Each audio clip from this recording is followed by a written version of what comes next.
Hi hello welcome back to my YouTube channel. അപ്പോൾ ഇന്നലെ ഞങ്ങളുടെ വെഡിങ് ആനിവേഴ്സറി ആയിരുന്നേ.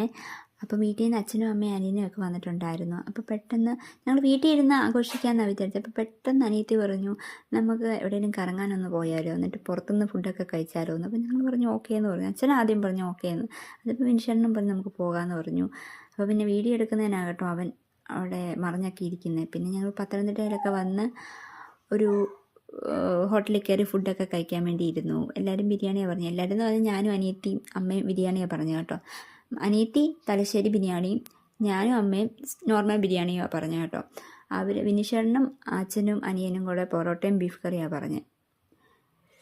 അപ്പോൾ അത് വരാൻ വേണ്ടി ഞങ്ങൾ വെയിറ്റ് ചെയ്ത് ഇങ്ങനെ ഇരിക്കുക. മോനെ അവിടെ ഒരു തൊട്ടിലിൽ കിടത്തിയിട്ടുണ്ടായിരുന്നു. അപ്പോൾ അവൻ നല്ല ഉറക്കമാണ്. പാതി കണ്ണടച്ച കേട്ടോ ഉറങ്ങുന്നത്. കുറേ കഴിഞ്ഞപ്പോൾ തന്നെ അവൻ്റെ സ്വഭാവമൊക്കെ മാറി. ഞാൻ കഴിക്കാൻ തുടങ്ങിയപ്പോഴേ സാധാരണ പിള്ളേരൊക്കെ അങ്ങനെയാണല്ലോ, അമ്മമാർ കഴിക്കാൻ ഇരിക്കുമ്പോൾ അമ്മമാർക്കൊരു കരച്ചിൽ, പിള്ളേർക്കൊരു കരച്ചിലുണ്ടാവുമല്ലോ പൊതുവേ. അതുപോലൊരു കരച്ചിലായിരുന്നു. എന്തായാലും ഞാൻ പെട്ടെന്ന് കഴിക്കേണ്ടി വന്നു. പിന്നെ ബിരിയാണിയൊക്കെ വന്നു. അവളുടെ തലശ്ശേരി ബിരിയാണി അടിപൊളിയായിരുന്നു പറഞ്ഞു. ഞങ്ങളുടെ ബിരിയാണി സൂപ്പറായിരുന്നു.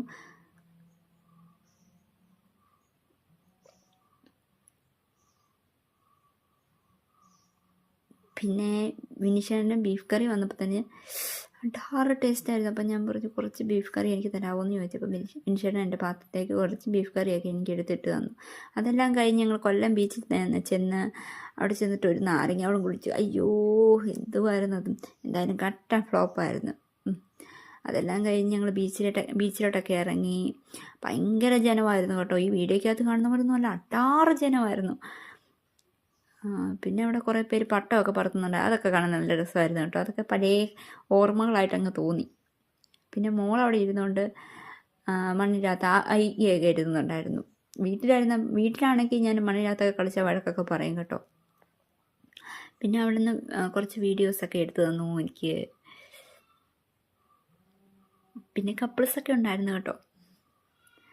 ഇതാ കേട്ടോ എൻ്റെ കിട്ടിയ. അപ്പം 6 വർഷം എന്നെ പൊന്നു പോലെ കൊണ്ട് നടന്നു. ഒരു വാക്കുകൊണ്ട് പോലും എന്നെ വേദനിപ്പിച്ചിട്ട്. എന്നാൽ ഞാൻ വഴക്കൊക്കെ ഉണ്ടാക്കും കേട്ടോ. പിന്നെ ഇത് മോനെ അച്ഛനും അനിയത്തിയും എല്ലാം കൂടെ കളിപ്പിച്ചുകൊണ്ടിരിക്കും. അവൻ ഭയങ്കര ഹാപ്പിയായിരുന്നു. ഇതൊക്കെ കണ്ടപ്പോഴത്തേനെ ഒത്തിരി സന്തോഷമായിരുന്നു കേട്ടോ. അല്ലെങ്കിൽ വലിയ വഴക്കുണ്ടാക്കുന്ന ആളല്ല, പക്ഷേ വിശന്നാലൊക്കെ അവൻ ഭയങ്കര ബഹളം ഉണ്ടാക്കും, അതേ ഉള്ളൂ. പിന്നെ കുറച്ച് വീഡിയോസൊക്കെ ഞാൻ അന്നേരം വീഡിയോസ് എടുത്തുകൊണ്ടിരുന്നപ്പോൾ ഒരു കൊക്ക അതുവഴി വന്നു. അപ്പം ഞാൻ കുറച്ച് നേരം അതിൻ്റെ വീഡിയോ ഒക്കെ ഇങ്ങനെ എടുത്തുകൊണ്ടേയിരുന്നു. നല്ല ഭംഗിയില്ലായിരുന്നു കാണാൻ.